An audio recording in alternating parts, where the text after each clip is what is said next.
Hello guys! Good afternoon! Para sa mga nakamotor dyan na naghanap ng charger, phone charger na nakalagay sa kanilang motor, ito na ang hinahanap nyo guys. Oh. At the same time, meron itong cigarette lighter. At hindi lang yon, meron pa itong voltage monitor para sa inyong battery. Kung tama pa ba ang voltahe ng inyong battery. Ito yung kanyang packaging. Ito siya. Meron na siyang orasan. Ito yung kanyang cigarette lighter. At ito yung kanyang fuse. Ito naman yung kanyang on. Mamaya ikabit natin ito sa battery. Ito naman yung kanyang spare parts. Ito yung kanyang reserva na fuse. Ang fuse niya ay 15 amperes. 15 amperes ang kanyang fuse. Ito yung kanyang bracket para dito sa handlebar ng inyong motor. Sa akin dito ko siya ilagay. Yan, ganyan yan siya. At ito naman, kung hindi niya naman ilagay sa handle, ito naman siya. Kung ayaw nyo naman ilagay sa handle o wala kayong handle, ito na siya. Doon, pwede siya ilagay doon sa may side mirror. Ito yung purpose niya. Para sa side mirror to. Ito mayroon siyang orasan. Ito yung tinutukoy ko guys na mayroon dito ang voltage monitor para sa inyong battery. Meron na siyang terminal na ganito, naka U-type. Isuksok na lang sa battery. Ganito pag suksok guys. Ito yung ating battery. Ito yung negative.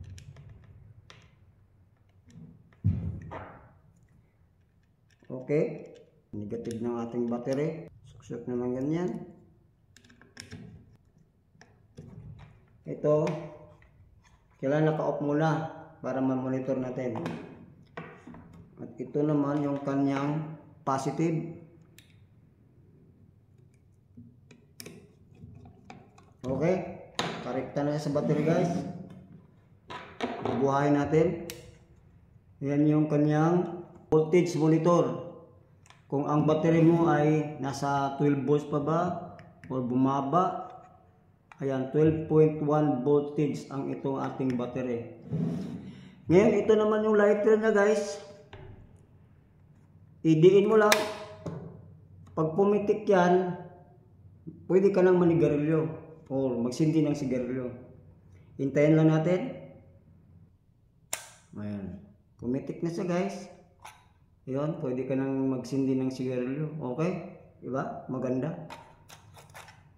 Pag nagugustuhan nyo to guys, pag binili nyo to, dyan lang sa aking yellow basket. Check out na. Ngayon, itesting naman natin yung kanyang charger. Kung magcha-charge siya. Ito yung USB cable. Ito yung ating cellphone. Oops. Okay, nag-charge siya. Good. Nag-charge siya. So, nag-charge siya. Nabawasan yung ating battery. Dahil gumana yung charging niya. So, yung ating battery, nagpa-fluctuate, bumabawas. Kaya nagiging 11.9, nagiging 12. Natural na yan siya guys. Okay, nandyan lang sa aking yellow basket. Papatayin ko na ito guys.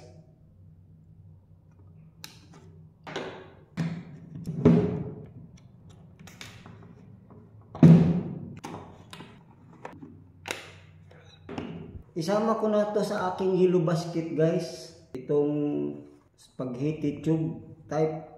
Para dito yan siya guys. Babalutin ko kasi dadaan ito sa body ng motor. Ngayon siyempre may positive to. Just in case na malusaw siya or matunaw o lumupok, magkadikit doon sa kanyang body part ng ating motor, cause pa ng short circuit. Kaya lalagyan natin siya ng protection. Ilagay ko sa aking yellow basket, guys.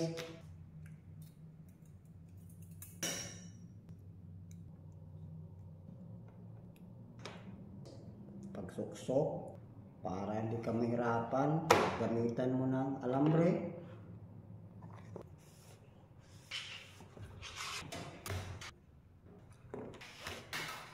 Suksok na siya, guys.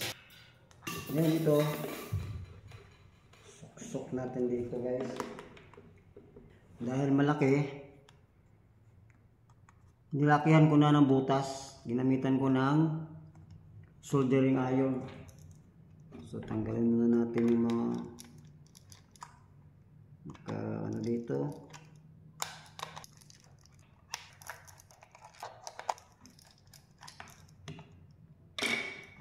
Okay. Ito yung nasa loob niya, guys. Maliliit na ito.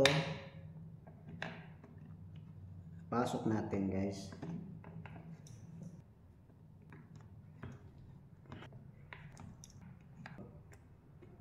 Meron tayong tight.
Natigil tayo kanina guys kasi alauna na back to work na hindi pwede yung magawa pa tayo dito sa motor na oras na ng trabaho, kaya tinigil ko ngayon.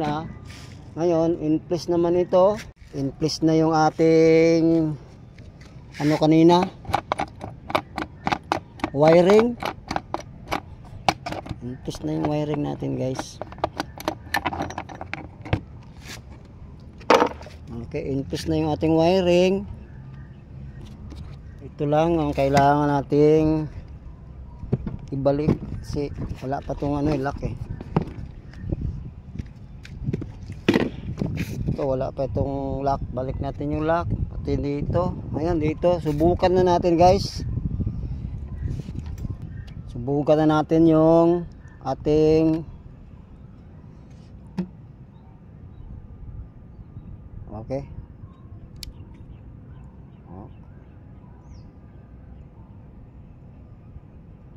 Subukan natin yung cellphone. Okay, subukan natin yung charger kung magana. Okay.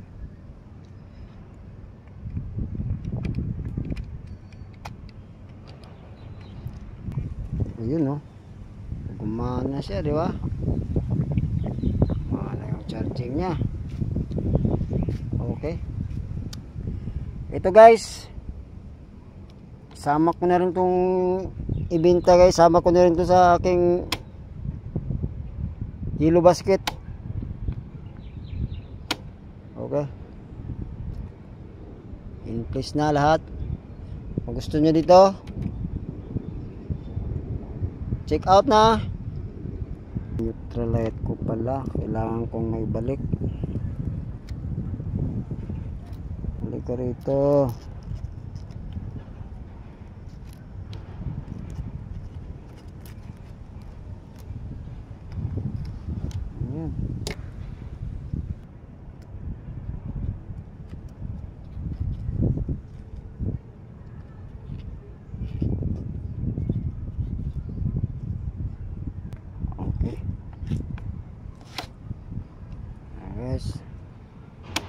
Stoplight. Ito balik natin.